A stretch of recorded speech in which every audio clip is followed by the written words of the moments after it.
if there's one thing I've learned, it is that human beings are notoriously bad at predicting the future. So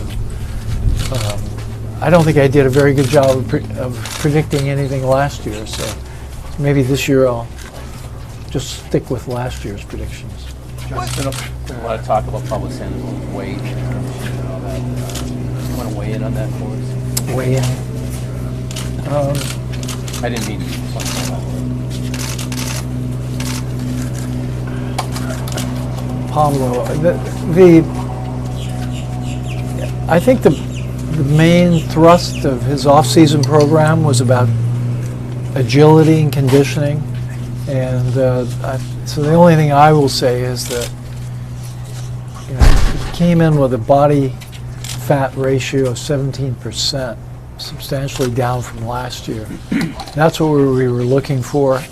I don't think you'll ever see a thin Pablo, and I know the focus is on his weight, but our focus was on his ability to field the ball and throw the ball, hit the ball, and so I think that he has 6 weeks, as does everyone else, to get in first-class playing shape.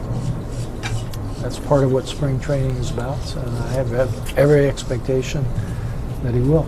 Aren't you at all embarrassed that he came into camp like this? With it, not many of us probably have 17% body fat. So to me, I watched him play third today. He looked good playing third. He carries a lot of weight. So hopefully that'll be addressed during spring training. John, last year you guys, in a way, tried to reinvent the wheel a little bit. Didn't really have an ace. Now you got David Price. What's the difference showing you with having an ace as opposed to not having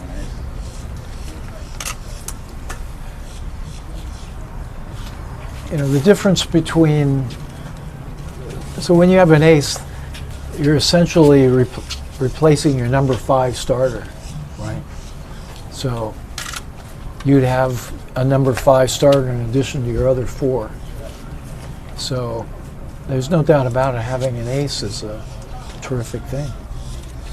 Is there any regret about not signing Lester for what would have been substantially less money? Substantially less money? No. Haven't thought about it. Did you think about it at all last year during the course of the season when it was clear you could have used someone that ill? It was clear to me that we needed to make some changes. It wasn't, if we'd have had John Lester last year, I don't think we would have a successful team. It was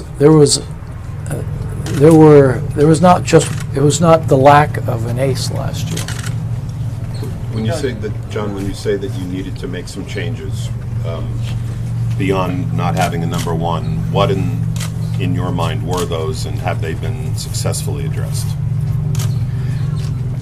There were a lot of issues. I spent at least 2 months sort of looking under the hood and came to the conclusion we needed to make changes. One of the things that we've done, and I'm fully accountable for this, is we have perhaps overly relied on numbers, and so there were a whole host of things and we have a very hands-on president of baseball operations and a general manager who work extremely well together, and we have made significant changes in that. But the biggest thing that has to happen is that the players on the field have to perform, and we didn't get as much of that last year as we needed. Would you say that relying more on old school scouting and things like that, is that part of it, or they rely too much maybe on numbers? I'll just stick with that. I think over the years we have had great success relying upon numbers. That has never been the whole story, as we said over and over again. But perhaps it was a little too much of the story, too much of a reliance on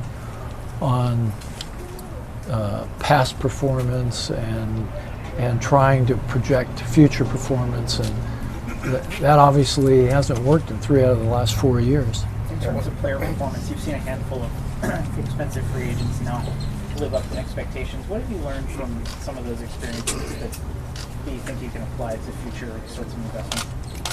I think the whole industry has learned that signing 30-year-old, and I'm like a broken record about this, we have done it, but signing 30-year-old free agents generally isn't putting your best foot forward.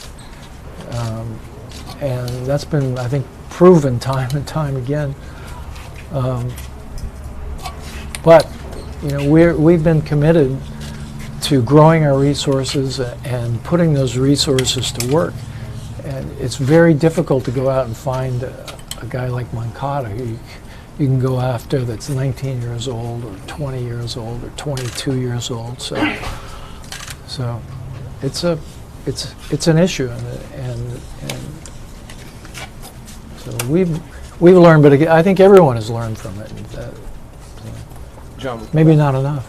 with Larry stepping aside and Dave coming in and Sam being elevated, Mike Hazen with a new title, you have a drastically altered flow chart, but flow charts aren't always absolute. There's often a lot about personalities too. So are you still tweaking the flow chart and duties and assignments and so forth, or is that No. all done now? It's done. You said you were looking under the hood. At what part of last year were you doing? Through the summer. Through the summer. You said obviously the 30-year-old and $200 million, big contracts like that. What makes David Price, the guy that you feel like can best live up to that sort of deal? I think we probably don't have to go through all that again. We talked a lot about that at the time of his signing because it was, I think, controversial. And I don't see why we should go through all that again. He's here. He's the pitcher we wanted.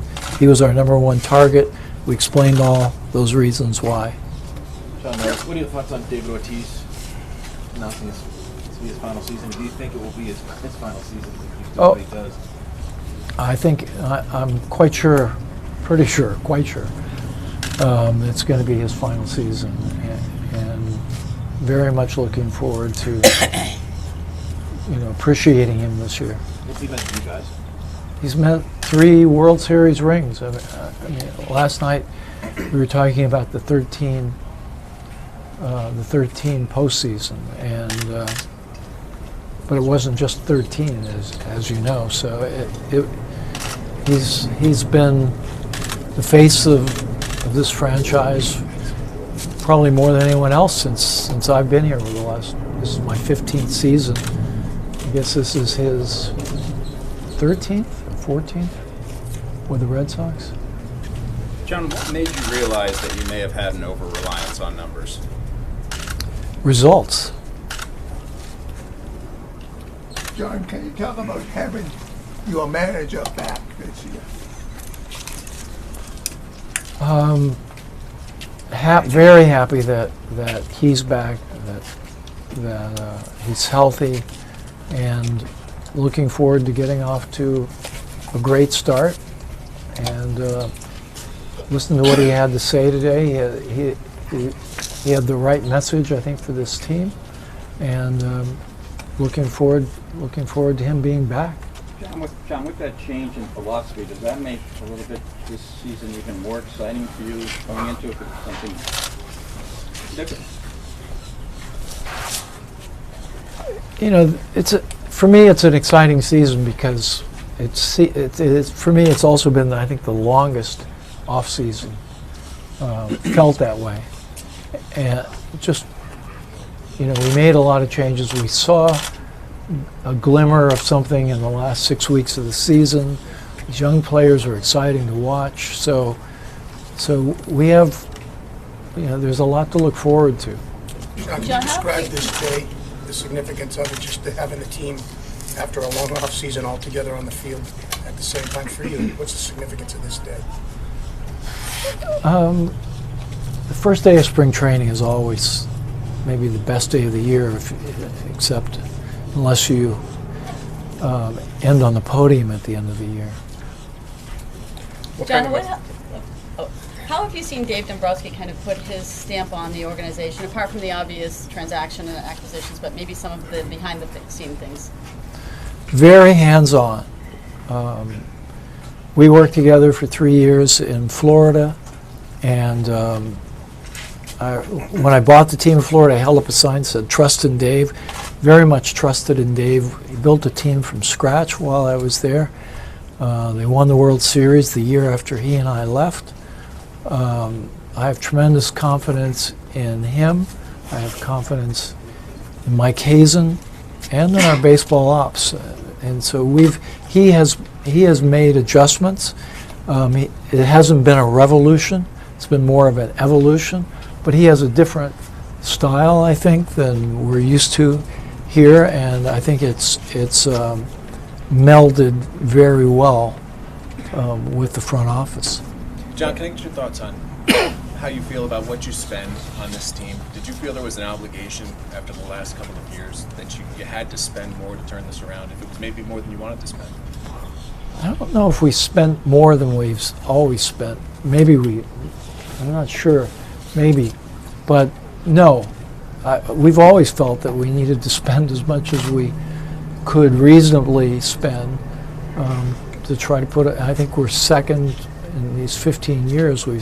Only the Yankees have outspent us, so that it's nothing new. You could say what was different, perhaps, was that we spent the majority of our money on one particular player this year. John, the Red Sox made 2 more off-season moves. Nothing against Dave O'Brien, but why did Nesson get rid of Don Osiro? The fans are still mad at it. The fans are still mad about it? Why did that happen? I think it'd be better to ask Tom Werner and Sean McGrail and people at Nesson about that. To what degree? I don't want to get back into all that again. To what degree is the need to kind of move beyond the centrality of statistical analysis and decision making a reflection of the state of a changing state of the game? I'm sorry, what is it? To what degree is kind of the need to change the amount, to the degree to which you rely on numbers, a reflection of the changing state of the game overall? The game is changing. Like any industry, it changes over time. So, that's certainly a part of it. Was it as simple as like you were able to achieve a competitive advantage, in a certain fashion for a number of years, but the landscape is kind of leveled out with regards to quantitative analysis? A lot of our advantage was purely financial. That's what I believe. So we were never probably as far toward analytics as people thought we were, but even then, and I'm an analytics guy. Even then, as I said, I think that we needed more of a balance. John, you mentioned that you're an analytics guy. How personally surprising was it for you to reach this point? Well, I started reaching it last season, and there were, I won't go into all of it, but there were just various aspects of our overall philosophy, I think, that needed tweaking, and we did. What was it about, or what is it about Dave's skills and acumen that make him so well suited to operate in this world where you don't feel as comfortable with the numbers and projections? It's sort of the whole package. He really is, when it comes to being a general manager or in the position he's in now, the whole package. He has tremendous experience, tremendous relationships within the game. He has resources that other general managers don't necessarily have. He has a leadership skill that has been developed over, I don't know how long he's been a general manager, 35 years, 30 years. and we had had a working relationship together. I saw that it worked for 3 years, and then where we were in our organization at that point as we went through it, he just seemed, he became available. It was a whole sequence of events, but he is the total package from my perspective of someone to lead a baseball operation. Considering your background, John, and the results and the success that analytics did bring you, how did you get to the point where you said this is not just statistical variance that's bearing out these results, but it's something that actually needs changing? Baseball is a complex, dynamic, sort of living thing that has to really be nurtured on a day-to-day basis, 12 months out of the year. I mean, so I think that we were relying too heavily on analytics, and I also think that what the focus is of the team. We saw a team in 13 that was highly focused. We saw a team in 14, virtually the same team, that wasn't focused. It was focused on things that you could say that weren't central to being successful. So I think that's enough to say about that. I guess the logical next step is, do you move from the statistical analysis of the numbers themselves to other things like psychology and other unexplored territories? I would put it this way: we're taking a more holistic, more broader approach, and these aren't revolutionary, but for us, it's you could call it evolutionary. John, the meeting this morning with the team, can you just talk about the tone that was set and how all that went this morning? It was different this year. We had John led the meeting instead of it being, it's different. It was different, and it was great. It was great. John, you talked about how Dave is a different style, a little less analytical. How, if at all, has his presence here in a short time had a trickle-down effect already on the way things are run here, and how has it had an effect yet on the team, and if yes, how? Well, yes, it's definitely had an effect. Again, it's a very hands-on approach. That's the biggest, the most palpable, difference.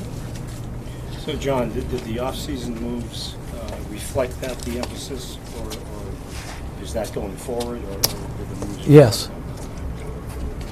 John, a year ago we asked you about the state of the Sox. You may have answered this in your opening remarks. You said it's never been better. I'll ask the same Sorry? question. A year ago we asked you what your assessment of the state of the Red Sox. The response was never been better. I don't know if you sort of answered this in your opening remarks here, but state of the Sox in 2016? Even better. Do you regret characterizing it that way a year ago, John, given that there's been 3 last place finishes in 4 years? Yeah, it turned out to, I was shocked at how bad we were last year, and to me it was shocking. Maybe it wasn't to people on the outside, but you can't have the kind of talent we had on the field, and or at least attempt to put on the kind of talent that we thought we had on the field, get those kind of results and not be looking for answers, especially. Was there one miscalculation that stood out? No, in fact, I would say that the more I looked from my own perspective, the more I found not to be happy with. John, you're on the Labor Committee. The CBA is up at the end of the year. Are you confident that baseball can keep its streak of having no stoppages, and what do you see as some of the key issues that might be coming up before December? Well, I'm not going to. What's going on in that regard is not something I'm going to talk about. Just not going to talk about it. John, just to clarify. I will say that I think the process thus far that has gone on has been, this is what I will say, that it's been terrific. The new commissioner has done a terrific job we have new levels of transparency, communication. It's, my hat's off to the commissioner thus far in the job that he's done. Would you like to see some changes in the revenue sharing system? Next question? Is that a yes? No.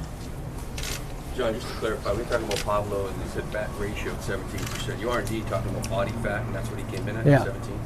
Last year was in the 20s when he left at the end of the season, so to us that was a big issue. Agility was really the big issue. Agility, you know what it takes to play third base. Do you know what he was last year at this time? Do you know the number he is now? No, he was in the 20s. At spring training? Yeah. I was told he was, I don't know for a fact, but I was told he was 21. So 17, so that's a... Did you take it at the end of the year? Sorry? Did you take it at the end of the year as well? Yeah. You happen to know what that number was? No. I just heard 20s. You also said that the 6 weeks after lose. Well, I'm not going to talk about his weight. I'm not going to, we're focused. I understand you're focused on that, but I'm more focused on his ability to be able to play third base. So it wasn't an issue when you saw the picture and saw that it's more just baseball shape? You want somebody to be able to hit and field. It's important that both our corner guys are agile, and that's what they've been working on. Weight or no weight is on base plus slugging's gone down 4 straight years. That has to be a concern moving forward. Would you agree that that's a concern or at this point? Or? Yeah, again, predicting things. I predicted last year we were in the best shape we've ever been in. So how good are these preseason predictions as to what Pablo's going to hit or not hit? People have, the one year that I guess his worst year was when he lost a lot of weight before the season started. I read that somewhere. John, were the poor for hitting. Were the poor performances of both Hanley and Pablo last season, those being your big moves the prior offseason, were those sort of the tipping point for you to start examining your process and the way you procured talent? Well, again, it wasn't just those two players, right? We had it wasn't a coincidence we finished last 2 years in a row. At least that's what by mid-season, I was convinced that what's happening here is not just chance. John, and it was not just two players. No, I wasn't singling them out as the only, but maybe what that kind was of pushed it over the edge for you? What pushed it over the edge for me was being in last place. And our pitching, how good was our pitching? Our starting pitching was horrible for, the first half of the season?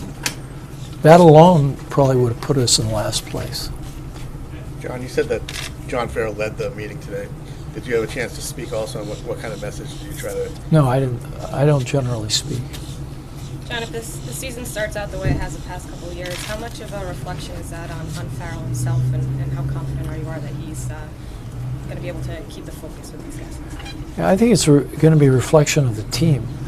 The team has got to go out and play and produce, and it's very important to get off to a good start because we have one goal, and that is to win the division, and that's not an easy thing to do, especially if you, I think, 16 of our first 19 games against the American League East. Can't afford to get into a hole at the beginning of the season. In terms of your customer base, with the way things have gone these last few years, you've obviously had a lot of success early in your tenure. How concerned are you about the attendance and the interest in TV ratings and all that, giving this much performance? Winning is I think what's important in both those areas. So we just have to get back on a winning track. And I'll be very concerned if we have a bad year this year.